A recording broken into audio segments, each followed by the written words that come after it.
Donc, exemple 1C, on veut aller simplifier cette expression ici. Première remarque ici, oui, on a des binômes dans les dénominateurs. Par contre, on ne pourra pas utiliser les identités de Pythagore puisque l'identité de Pythagore avec le sinus et le cosinus, c'est sinus au carré x plus cosinus au carré x qui est égal à 1. On n'a pas de carré ici, donc on ne pourra pas les utiliser immédiatement. Je dis immédiatement parce qu'éventuellement on va pouvoir le faire, mais on devra faire un peu de travail avant ça.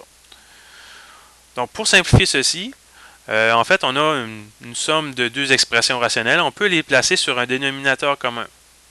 Donc dans ce cas ici, ça va être simplement le produit des deux. Donc 1 moins sinus 1 plus sinus x fois 1 moins sinus x. Et dans les numérateurs, on va avoir 1 fois cette quantité-là, donc 1 moins sin x plus 1 fois cette quantité-là, donc plus 1 plus sinus x. Donc là, on arrive à avoir une seule expression rationnelle, donc il n'y a plus d'opération en deux expressions distinctes. Au numérateur, je peux aller simplifier les sinus x, elles s'annulent ici.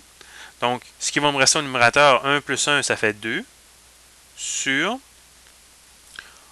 1 plus sinus x fois 1 moins sinus x, ça va nous donner la différence de carré, donc ça va nous donner 1 moins sinus au carré x. Et maintenant, on a 1 moins sinus au carré, on peut utiliser les identités Pythagore presque qu'on avait utilisé l'exemple précédent, donc c'est-à-dire que cos carré x est égal à 1 moins sinus au carré x. Donc, je peux dire que c'est égal à 2 sur cos carré x. Et finalement, nous savons que 1 sur cos x, c'est égal à 50x, selon les identités inverses. Donc, 1 sur cos carré x, ça va nous donner 50 au carré x. Le 2, tout ce qu'il va faire, dans le fond, c'est multiplier cette réponse-là. Donc, on peut simplement dire c'est 2 sécant au carré x. Je peux aller un petit peu vous présenter comment on fait pour obtenir ça à l'aide du raisonnement, mais ça ne sera pas nécessaire de le démontrer.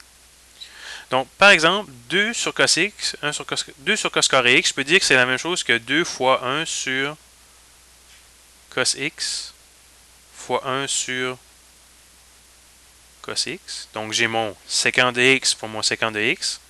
Donc, il me donne 50 au carré x. Et c'est multiplié par 2 à la toute fin. Donc, cette étape-là ici, que je vais encadrer en orange, est facultative. On peut sauter directement de celle-ci à celle-là.